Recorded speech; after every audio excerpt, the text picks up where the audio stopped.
Before the Deluge, the world was radiant, a living tapestry of forgotten empires. Across fertile plains and golden deltas, humanity built cities of stone and sky, tracing constellations, measuring tides, and whispering to the gods they believed had walked among them. From the Sumerian ziggurats to the temples of India's vanished kingdoms, from the labyrinths beneath the Andes to the pyramids of Egypt's dawn, every corner of Earth hummed with knowledge now mostly erased. Then something changed. Legends speak of a sky that darkened for 40 days, of seas that devoured the sun, of a silence so vast it swallowed names and nations alike. Whether divine punishment, cosmic accident, or celestial event, the world that was ended. And yet, beneath our feet, traces remain, cities drowned beneath silt, fossilized forests frozen mid-breath, shorelines lifted thousands of feet above today's seas. Each fragment whispers of an ancient reset, a time when Earth itself seemed to cleanse and begin again. The question that haunts every civilization since is not merely if the flood happened, but how much of us it took with it. From the cradle of Mesopotamia to the jungles of Mesoamerica, echoes of a single memory ripple through time. A flood that erased the world. The Sumerians called him Ziusudra, the righteous man chosen by the gods to survive a storm that drowned empires. The Akkadians renamed him Utnapishtim in the Epic of Gilgamesh, describing a vessel sealed in pitch, animals gathered 2 by 2, long before the book of Genesis was ever written. Across the Indus Valley, ancient Sanskrit hymns tell of Manu, warned by a talking fish, a divine messenger, to build a boat before the oceans rose. In China, Yu the Great tamed endless waters that covered the land, while in the Americas, the Maya and Aztec remembered a flood sent by angry gods to cleanse a corrupted creation. Different names, different continents, the same story. Modern scholars call them archetypes, myths born from fear of natural disaster. But what if they're not imagination, but recollection? What if every culture is remembering the same cataclysm, not a moral fable, but a historical trauma etched into human memory? Maybe humanity didn't invent the flood myth to explain the past. Maybe the flood was the past, the day the world truly began again. For centuries, the flood was treated as sacred myth, a moral allegory, not a memory. But then, science began uncovering traces that seemed to whisper otherwise. In the late 1990s, marine geologists studying the Black Sea discovered something extraordinary: ancient shorelines hidden beneath hundreds of feet of water. Sediment cores revealed a sudden, violent surge around 7,600 years ago, when the rising Mediterranean burst through the Bosporus and flooded a once fertile basin. A freshwater lake became a saltwater sea. Overnight, to survivors, it would have felt like the end of the world. Farther east, archaeologists digging through Mesopotamian floodplains uncovered silt layers up to 8 feet thick, sterile clay separating 2 civilizations, as if one had been erased before the next began. The oldest of these layers aligns eerily close to the era described in early Sumerian king lists before the flood. Even fossils found high in the mountains, seashells embedded in stone thousands of feet above modern coastlines, seem to hint at upheavals too immense to ignore. Coincidence? Or fragments of a single catastrophe scattered across continents? And if these floods were not isolated events, what else might have endured beneath the waters? Lost cities, forgotten technologies, or perhaps the remnants of the very vessel that carried humanity through extinction. Maybe the real mystery isn't whether the flood happened, but whether something or someone survived it. In the book of Genesis, the ark's design is described with almost mathematical precision: 300 cubits long, 50 wide, and 30 high. To most, these are sacred numbers, symbolic and poetic, but to engineers, they're startlingly familiar. When translated into modern measurements, the ark would span over 450 feet, nearly the length of a modern aircraft carrier. Even more astonishing are the proportions: a 6-to-1 length to width ratio, the same ideal balance used in modern cargo ships to ensure stability amid turbulent seas. How could an ancient text, supposedly written in a Bronze Age world of shepherds and tribal chieftains, describe hydrodynamics that wouldn't be rediscovered until the 19th century? Maritime experts from South Korea once ran scale tests on the ark's proportions. Their findings: the vessel's design could, in theory, survive waves over 100 feet high without capsizing.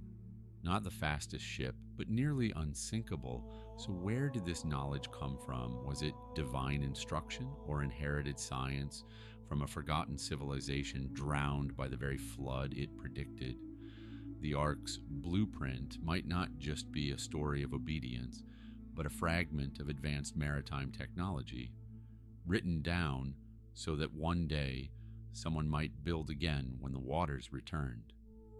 If Noah's Ark was more than legend, then how was it built? The book of Genesis mentions a single material, gopher wood, sealed with pitch, but no one truly knows what gopher wood was.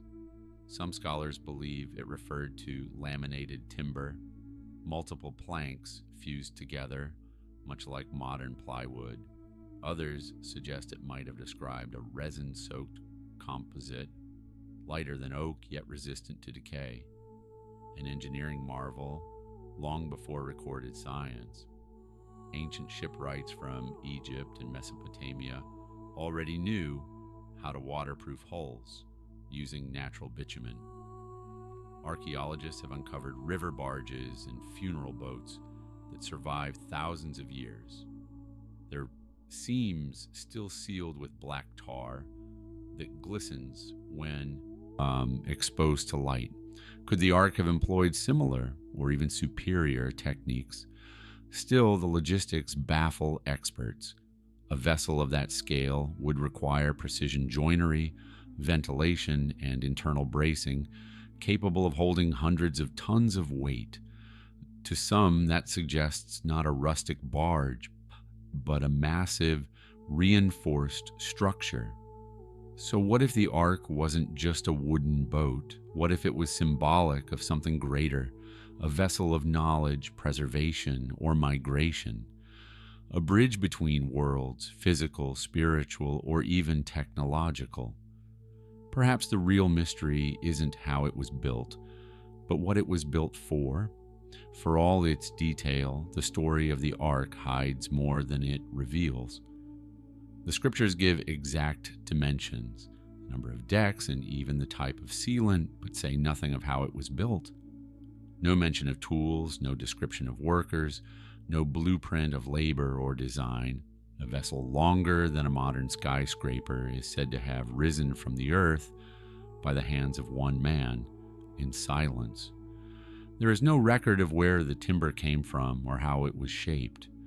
No journey is described between the final nail and the first raindrop, and when the waters recede, no destination is given beyond a vague phrase, the mountains of Ararat. It's as if the narrative itself was edited to protect something, a secret of origin or of purpose. Was this divine omission meant to keep sacred knowledge hidden? Or did ancient scribes record only what they understood, leaving the rest, the unexplainable, between the lines? Perhaps what the texts don't say is the loudest truth of all, that the ark's greatest mystery isn't its story, but its silence. For more than 2 millennia, the shadow of Mount Ararat has loomed over one of humanity's oldest mysteries. Rising like a frozen cathedral from the Anatolian plains, its twin peaks pierce the clouds, eternal, untouchable, and steeped in holy myth. It was here, tradition claims, that Noah's Ark came to rest when the waters withdrew. Yet the Bible itself never names Ararat the mountain, only the region. Somewhere in these highlands, it says, the ark rested. The rest was left to human imagination. By the 13th century, explorers and chroniclers had already begun chasing that imagination.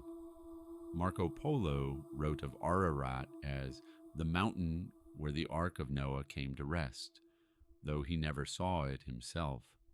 In the 19th century, European adventurers claimed to glimpse dark shapes beneath its glaciers, massive timbers protruding from ice, visible only when the sun struck at the right angle. During the Cold War, a Soviet pilot reported a boat-like anomaly high on Ararat's slopes. American satellites later photographed a strange shadow at nearly the same coordinates. Each sighting ignited hope and disbelief. Yet despite centuries of searching, no one has ever reached it. Every expedition ends in snow, secrecy, or silence. Perhaps Mount Ararat was never the answer, but the distraction. If Mount Ararat hides Noah's Ark, then its secret has been photographed countless times, yet never proven. Over the last century, grainy images and fleeting shadows have become the foundation of one of history's most elusive legends. In 1949, a U.S. Air Force reconnaissance plane captured an aerial photo of Ararat showing what looked like a massive, elongated structure embedded in the ice. Newspapers called it the Ararat anomaly. Analysts were divided. Was it a natural ridge or something unnatural buried beneath snow? The mystery deepened when later expeditions failed to relocate the same formation, as if the mountain itself had erased the evidence. In the 1970s and 80s, adventurers produced new photographs, shapes resembling hulls, timbers, and decks. Yet most were dismissed as optical illusions, shadows cast by crevasses, ice fractures mimicking geometry. A few were outright hoaxes, wooden models staged on snow, photographs blurred by hope. Then came satellite imaging. Advanced thermal scans revealed cold and warm patches where rock shouldn't retain heat, irregular voids, straight lines too perfect for chance. Still, no confirmation followed. Are these anomalies mere tricks of light or signs of something deliberately hidden?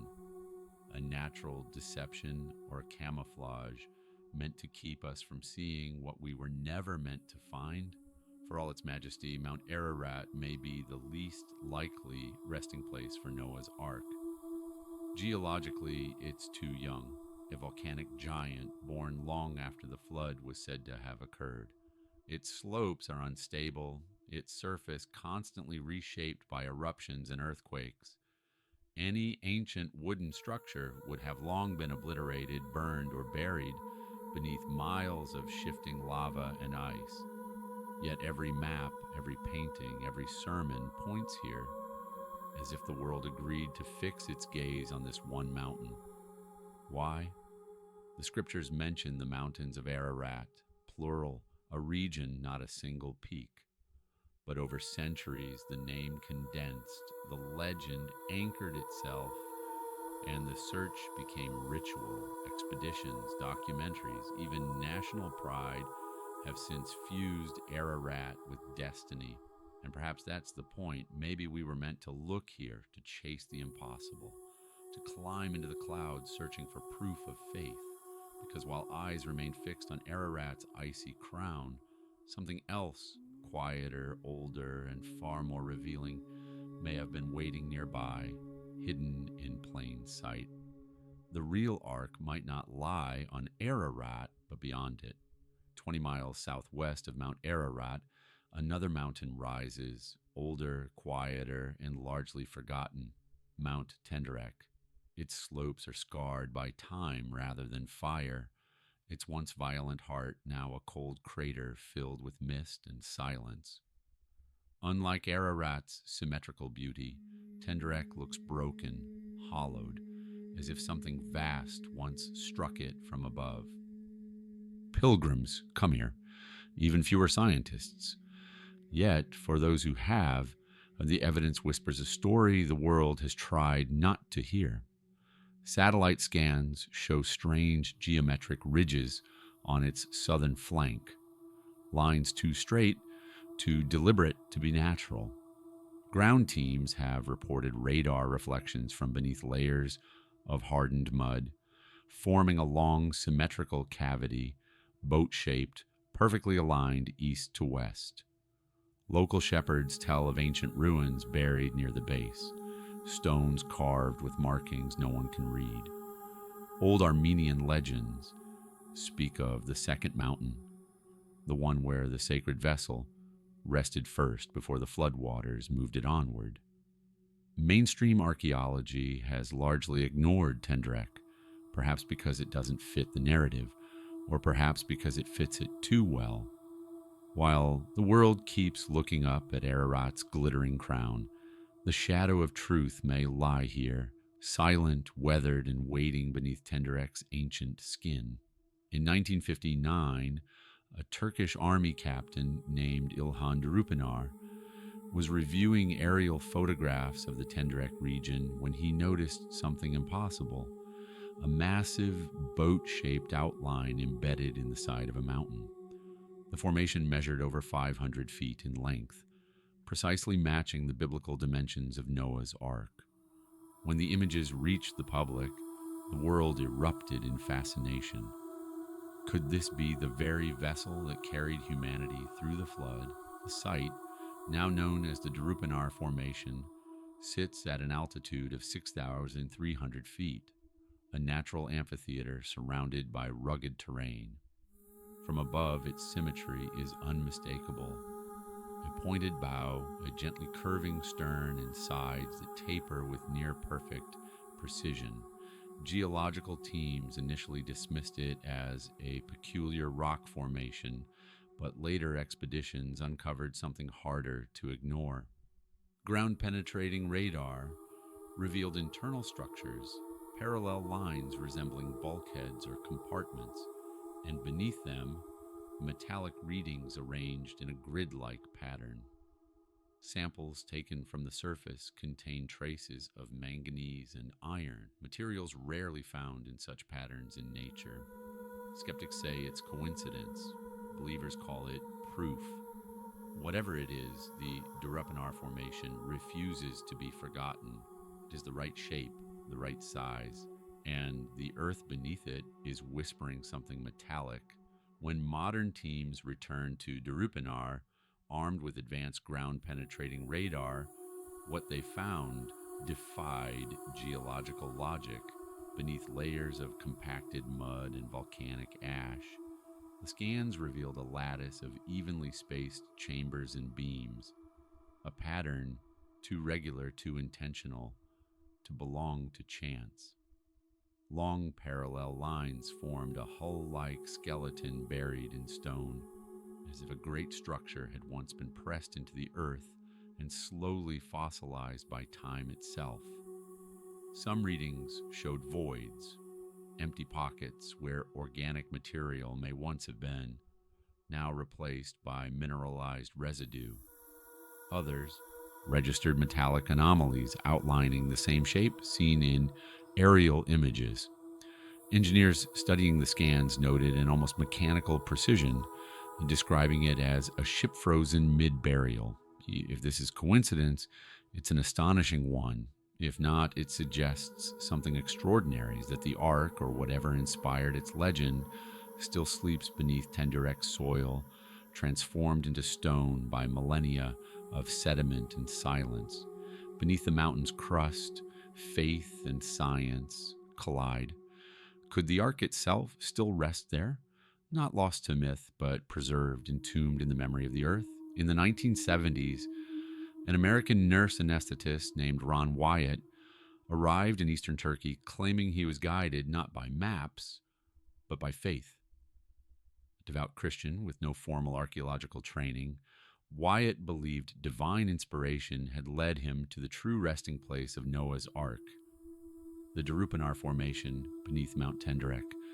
Armed with little more than conviction, a camera, and borrowed instruments, he began surveying the site.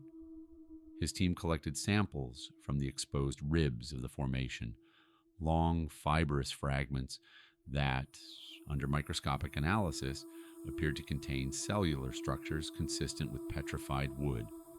One test revealed traces of iron-rich laminations resembling ancient metal fittings. To Wyatt, this was confirmation. "It's not legend," he said in interviews.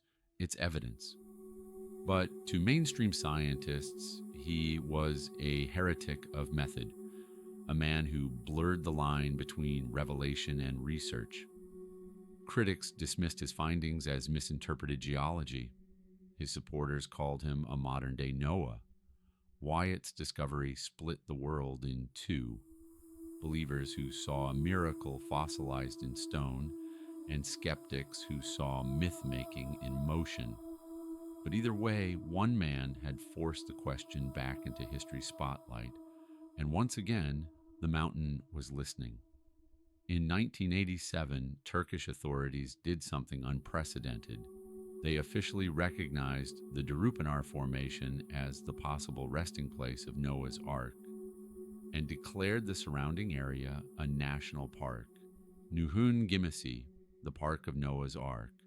A monumental stone plaque was erected, and visitors began arriving from across the world. For a brief moment, the discovery seemed validated. Local tourism surged, the government-sanctioned guided tours, and the mountain became a place of pilgrimage. Yet within a few short years, the tone changed.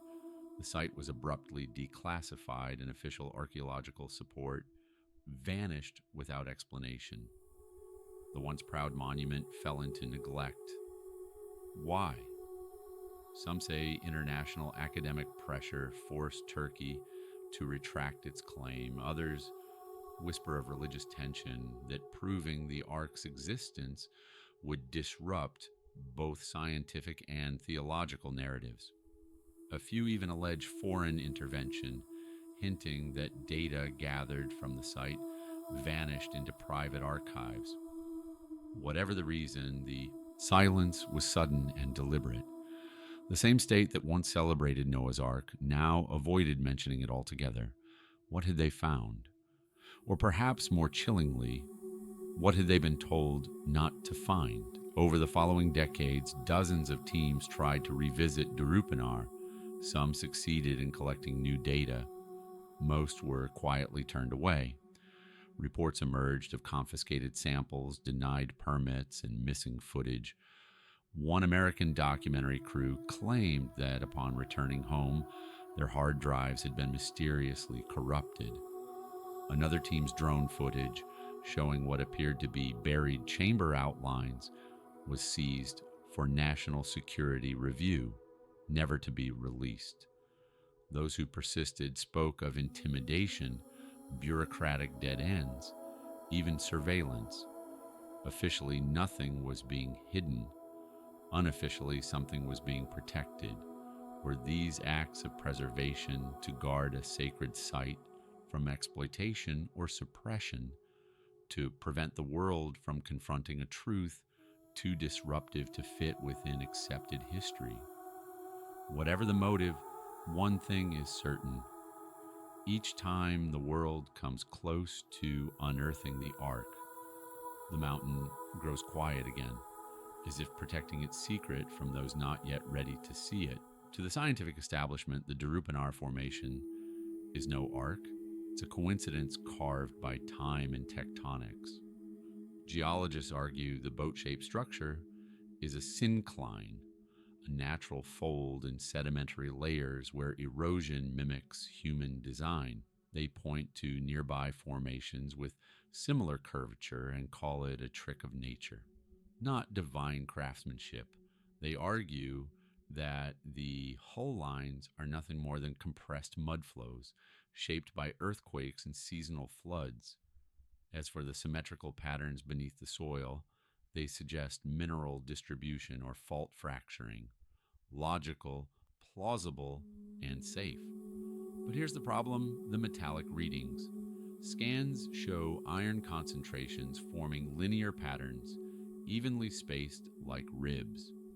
If the formation is natural, why does the metal follow a grid? Why do these lines echo the internal framework of a ship? Some researchers who once dismissed the site later admitted the data was geometrically intriguing. Others refused to even review it. For every piece of skepticism, another question rises in its place.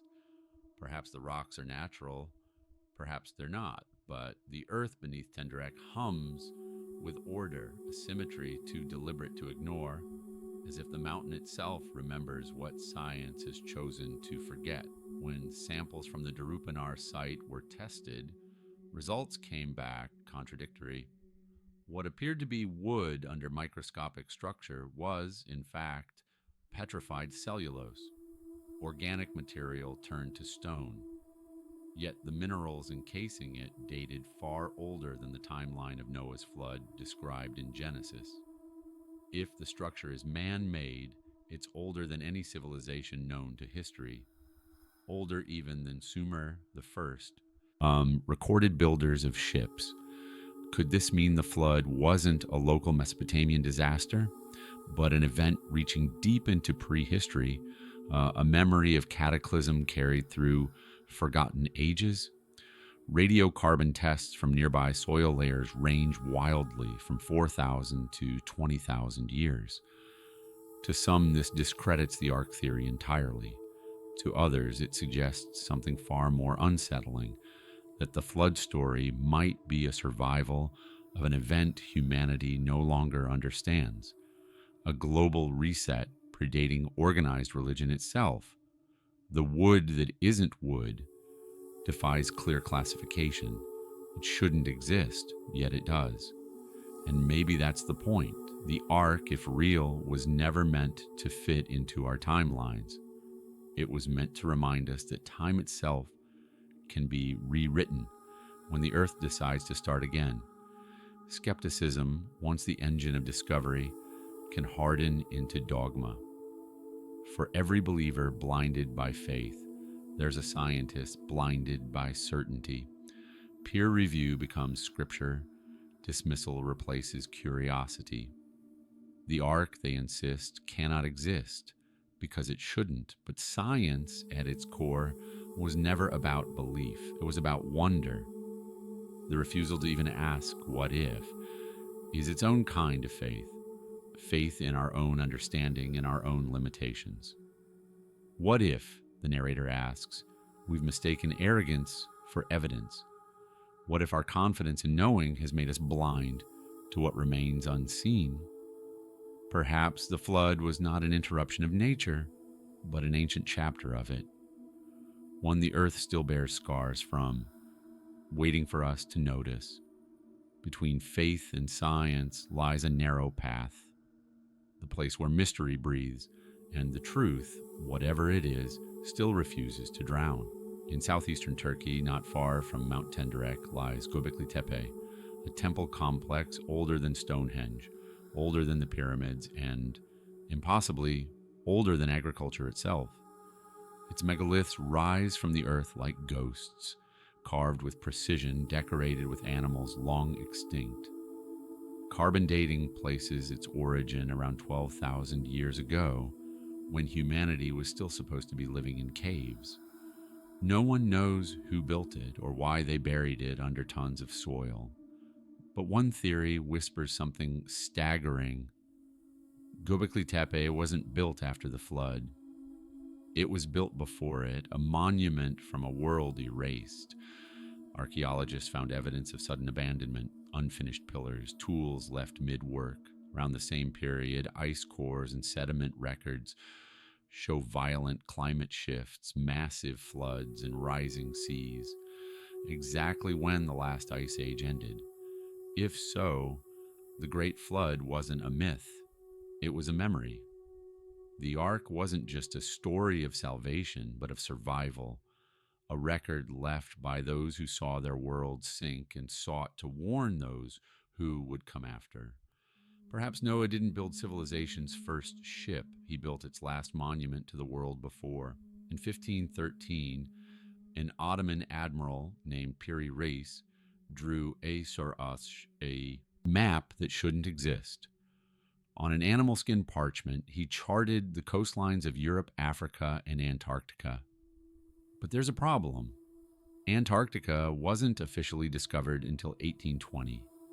Even stranger, the landmass on his map appears ice-free, showing rivers and mountains that today lie buried beneath miles of frozen ice. Modern cartographers compared the map to seismic data and found an uncanny match, a subglacial topography only visible through radar. How could a 16th century sailor have drawn this? Piri Reis claimed he copied his data from ancient source maps, relics of a world long vanished. Those sources, he said, came from the days before the flood. Other maps, like the Orontes Phineas and Boache charts, repeat the same impossible geography, coastlines that shouldn't exist, islands now drowned, and lands that once stood above the sea. To skeptics, they're coincidences or misinterpretations.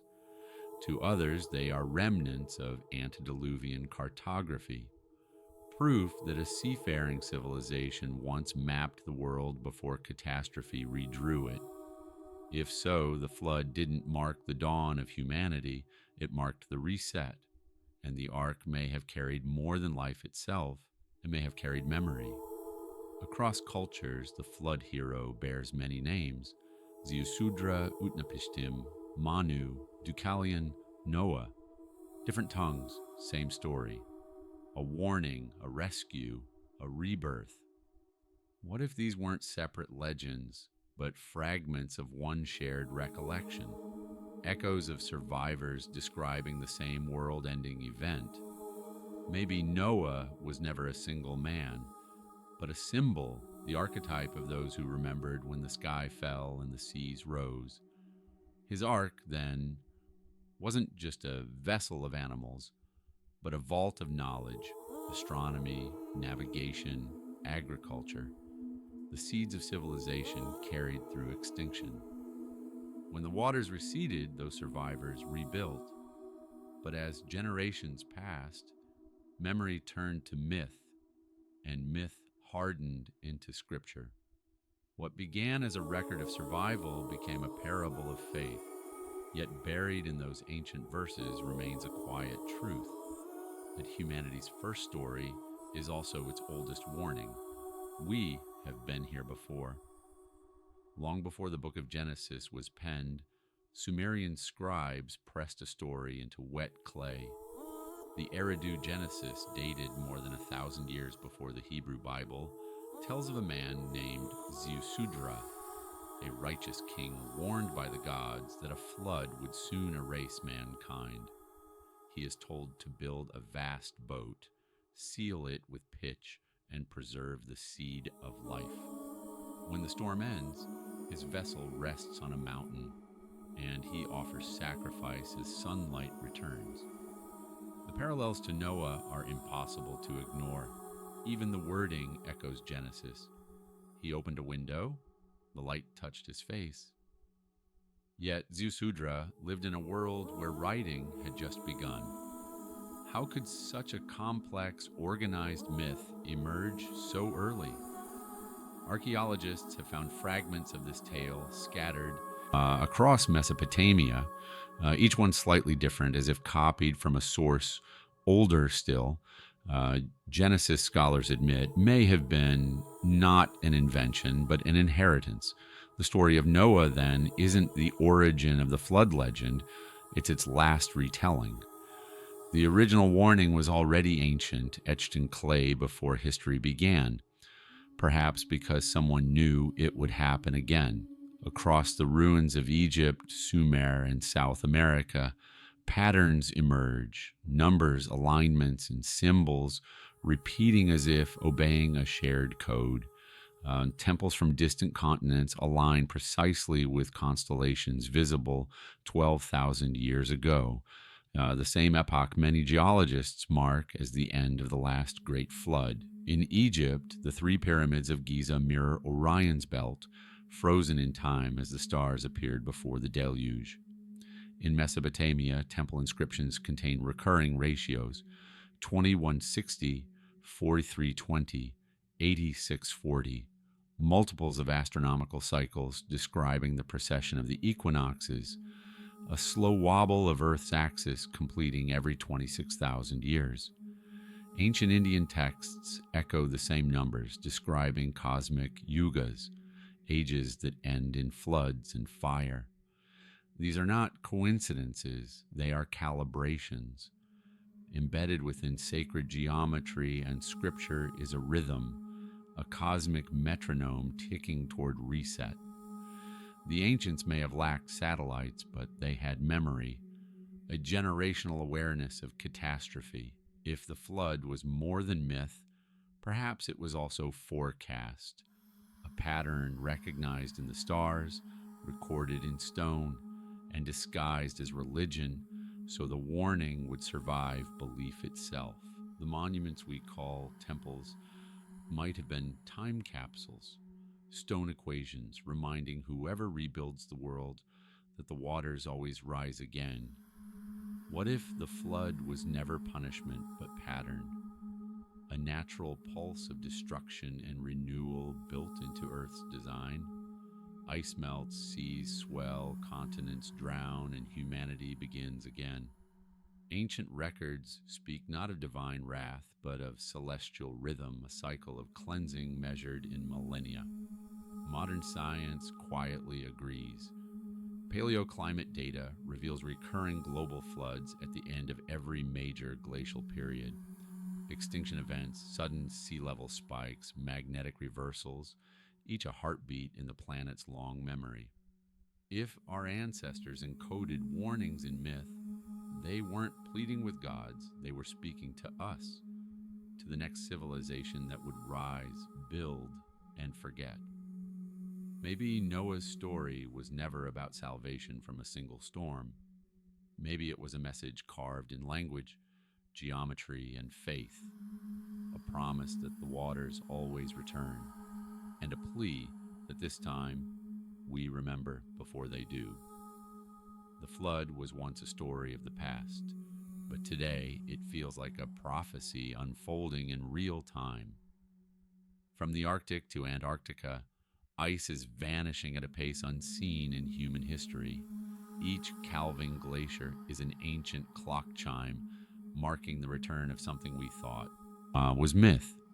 Satellite data shows that global sea levels are rising faster than ever recorded, over 4 millimeters per year, submerging coastlines and swallowing islands.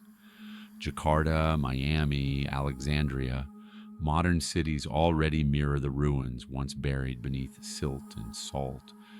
Scientists warn that by the end of this century, hundreds of millions could be displaced, entire nations erased from the map. It's eerily familiar. Every flood myth begins the same way. The world grows arrogant, the balance breaks, and the waters return to claim what was borrowed. History may not repeat, but it rhymes, and the chorus sounds like rushing water. Perhaps the ancients weren't writing about their past at all, but our future. The flood wasn't just an ending, it was a warning, carved into myth, so the next civilization would recognize the signs we're seeing now. Deep within ourselves lies a story as old as the flood. Geneticists studying mitochondrial DNA, the genetic thread passed from mother to child, discovered that all modern humans descend from a remarkably small population that once survived near extinction. The event known as the Toba bottleneck dates to roughly 70,000 years ago, when a cataclysmic volcanic eruption darkened skies and drowned continents in torrential rain. Global temperatures plummeted, oceans rose, and humanity, reduced to a few thousand survivors, nearly disappeared. Yet those few carried the code that would rebuild the species, the spark that endured through fire and flood. What's unsettling is how closely this genetic timeline mirrors the ages described in ancient texts, epochs of creation and destruction, cycles of near erasure and rebirth. The flood, it seems, is not just a story written on tablets or scrolls, but one inscribed in our very DNA. We are the descendants of survivors, the children of an ark that may have been less a boat and more a memory, the resilience of life itself encoded in flesh and time. And still, even with that history within us, we live as though the waters could never rise again.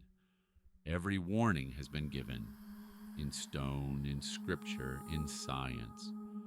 The seas are climbing, the ice is retreating, and our cities gleam along the very edges that once drowned the world. Yet we continue to build higher, dream bigger, and ignore the pattern beneath our feet. Maybe the ark was never just a vessel of wood and faith. Maybe it was a vessel of knowledge, a metaphor for preservation, a blueprint for survival across ages of destruction. Each civilization receives the same test. Heed the signs or vanish beneath them, but humanity forgets.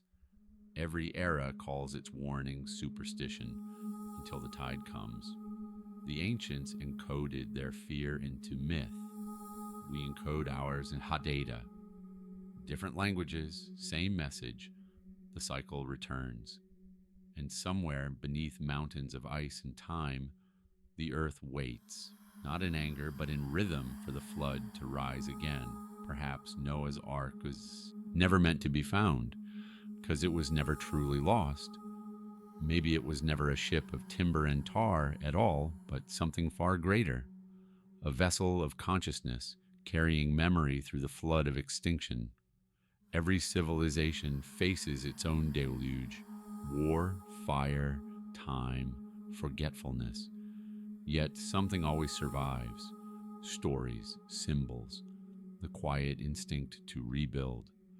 Humanity itself may be the ark, the living container of wisdom, carrying fragments of the world that came before. The ancients told their children tales of gods and judgment, but beneath those words flowed a deeper truth, that survival requires remembrance. The ark was the preservation of not just life, but meaning, the understanding of what must never be forgotten when the waters rise again. When we decode the myth, we don't find a ship, we find ourselves. Every act of love, every story told, every generation that refuses to forget. These are the planks and beams of a vessel still sailing across time. The ark was never abandoned. It simply changed form, and through us it still floats upon the flood waters of memory. If the remains of the ark truly lie entombed beneath Mount Tendurek's ancient earth, they are not relics of superstition. They are monuments to the persistence of belief. But perhaps the greater discovery waits elsewhere. Maybe the ark's true location has always been inward, in the architecture of the human soul. We are the keepers of the story, the inheritors of its purpose. Each of us carries a fragment of that eternal voyage, the fear of loss, the will to endure, the longing to begin again. The narrator's voice softens, almost reverent. The flood never ended. It simply changed form. Today, the flood is no longer of water, but of noise, of forgetfulness, of indifference. The tides are digital, the storms internal, yet the lesson remains. To protect what is sacred, truth, compassion, memory, we must keep the ark afloat within us. The mountain may hold its secrets beneath stone and ash, but humanity holds something far rarer, the awareness that we are both survivors and witnesses. The ark is not buried under rock, It sails within the human spirit, eternally searching for the next mountain to rest upon. The screen fades to dark clouds drifting over snowbound peaks. Distant thunder rolls like the echo of ancient waves. The narrator speaks one final time, a whisper between belief and wonder. If every myth hides a memory, what are we remembering?